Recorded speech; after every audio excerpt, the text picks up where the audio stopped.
I met Paul and said, do you want to join my band, you know? And then George joined. And then Ringo joined. We were just a band who made it very, very big, that's all. Hello there, my name's Scott, and welcome to Dig a Podcast, a show in which I give you an in-depth story behind the songs sung by the best band there is, was, and ever will be, the Beatles. In this season, Season 2, we work our way through the album Meet the Beatles, or our UK listeners know it as With the Beatles. Meet the Beatles is the second Beatles album released in the United States. It was the first US Beatles album to be issued by Capitol Records on 20th of January 1964 in both mono and stereo formats. It topped the popular album chart on the 15th of February 1964 and remained at number 1 for 11 weeks before being replaced by the Beatles' second album. The cover featured Robert Freeman's iconic portrait of the Beatles used in the UK for the With the Beatles, with a blue tint added to the original stark black and white photograph. Let's continue with the 8th track of the Meet the Beatles LP. 5, 4, 3, 2, 1. Little Child.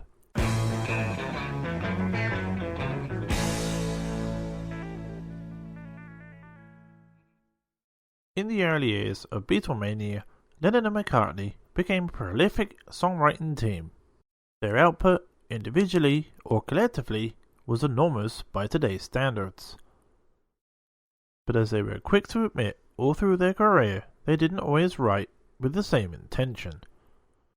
In fact, there were two types of songs they would write in the early 60s: hit songs and work songs.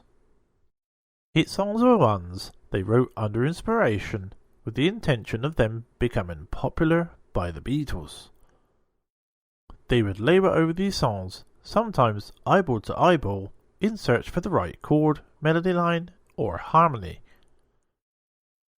They were bringing them into the studio with brazen confidence that this was the next million seller for the group. Work songs were mostly written for others. Brian Epstein, the Beatles manager, was encouraging them from the beginning to write for other artists. He would explain to them the financial advantage that writing for others would bring to them through royalty payments.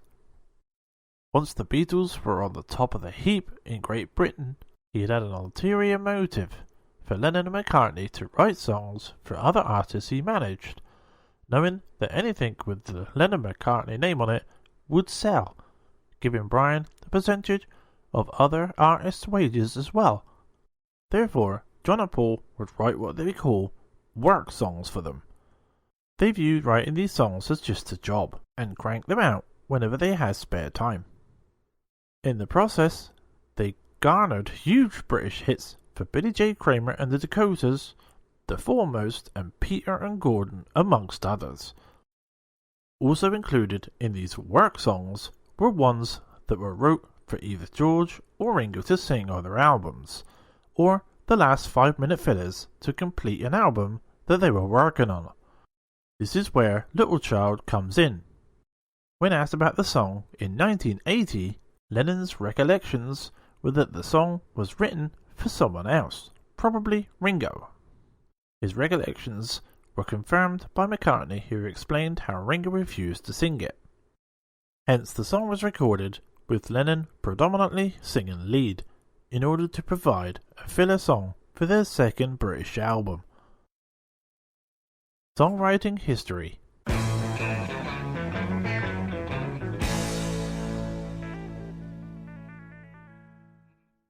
British folk singer Elton Hayes appears to be a partial inspiration for the song Little Child, according to McCartney.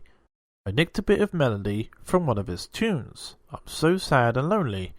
That was a little bit to come from the line, Whistle my love, and I will come to thee, I'll always find you, explained Paul, adding, I think it was from a Robin Hood film.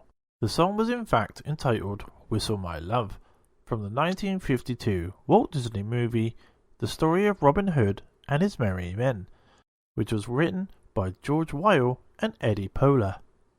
This appears to be the only noteworthy inspiration for the song, which was written with the sole intention of providing a song for Ringo to sing for their second British album. Certain songs were inspirational, and you just follow that, explained Paul. Certain other songs were Right Come On, 2 Hours, song for Ringo for the album. The only prerequisite in writing the song was to make it fairly simple for Ringo to sing, as Paul elaborates. He didn't have a large vocal range, but he could handle things with good cambio and spirito if you had it very nice and simple. It had to be something he could get behind. If you couldn't mentally picture it, you were in trouble. Apparently, Ringo couldn't get behind the song and passed on it. One could hardly imagine Ringo singing melody lines such as the one that accompanies I'm So Sad and Lonely. What Ringo could get behind was straightforward beat-style rock and roll tunes, such as his successful interpretation of Boys on their first British album. Therefore, very quickly, John and Paul set out to write a similar sounding song, which resulted in I Wanna Be Your Man. Little Child appears to be written in a rush, 2 hours, as a collaboration between Lennon and McCartney, probably favouring Lennon because he's eventually being featured as lead vocalist. This assumption is based on the fact that almost all of the Lennon and McCartney songs in their catalogue are sung by the primary writer. Nearly a month and a half had transpired since their last recording session. It can be assumed that, because of the hectic touring and television broadcast schedule, the song was not written until early September 1963, just days before it was recorded. This can also be assumed because of their laborious attempts at recording the song, which stretched to 3 recording dates and complicated editing sessions. If there had been time to perfect the song beforehand, they would probably have not taken so long to record it.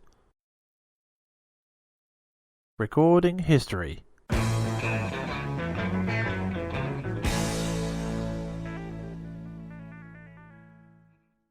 September 11th, 1963 was the first attempt at recording the song. The afternoon session on this day, which ran from 2:30 to 6 p.m. in EMI Studio 2, saw the Beatles premiere 3 newly written songs. After attempting one take of the newly written I Wanna Be Your Man, they ran into 2 takes of Little Child before shelving both songs for another time. They instead began and completed the excellent new Lennon composition All I've Got to Do. They reconvened in the studio the following day, September 12th, primarily to work on new songs they had previously put aside. The evening session from 7 to 11:30 p.m. in EMI Studio 2 began with recording their reworked version of the George Harrison composition Don't Bother Me, and then, at approximately between 8 and 10 p.m, they resumed work on Little Child. Starting with take 3, they ran through at least 5 full band run-throughs of the song, take 7 being deemed the best. Overdubs then appeared to begin, Lennon performing his harmonica overdub throughout the entire song, take 13 being the best. McCartney, always the dependable musician, nailed his piano overdub for the song in 2 takes, take 15 being the best. It then appears that the group did more full band performances of Little Child, because the harmonica solo section of the song was eventually edited from a section of Take 18, which was also performed on this day. Take 18 must have been an overdub of McCartney once again on piano, since the later band performance features McCartney playing both bass guitar and piano. This take of the song was the final attempt at the song for the day, although it would be returned to later. September 30th saw George Martin and engineers Norman Smith and Jeff Emmerich make the edit on the song, splicing the harmonica solo section of Take 18 into the piano overdubbed Take 15 of the song, which was now deemed complete. This day also saw the first attempt at the mono mix of the song, although this mix was considered unsuitable and was attempted again on a later date. The group convened again for an evening session on October 3rd between 7 and 10 p.m. to add more lead vocals to both I Wanna Be Your Man and Little Child. 3 attempts at overdubbing John and Paul's vocals for the latter were performed approximately between 9 and 10 p.m. Take 21 considered the best. It could easily be assumed that the next mono mix of the song would include the new vocals that were recorded on October 3rd. This assumption appears to be wrong. On October 23rd, George Martin and Norman Smith reconvened to create more mono mixes for the upcoming album. They decided, no doubt mistakenly, to create a new mono mix of the song using the same source tape they had used previously, which was an edit of takes 15 and 18. This is the mono mix of the song that appears on the album to this day. Curiously, on October 29th, the same EMI staff members, with Jeff Emmerich and the mysterious BT, created the stereo mix of the song using take 21, which included the new vocal overdubs from October 3rd. This means that the vocals on the stereo version of the album have always been different from the mono version, if only slightly. What is definitely noticeable in this stereo mix, however, is the awkwardly obvious edits that combine the harmonica solo section with the rest of the song. This is another glaring example of how uninterested the EMI staff was with preparing stereo mixes back in the early 60s. In fact, the whole album, all 14 tracks, received its stereo mix within a 3-hour session on this day. Thanks for listening to Dig a Podcast. You can subscribe to our podcast on Spreaker, Apple Podcasts, Spotify, or any other podcasting platform. This has been a Team Wilgo production. Until next time, if you know what I mean. Do I did? No? Okay.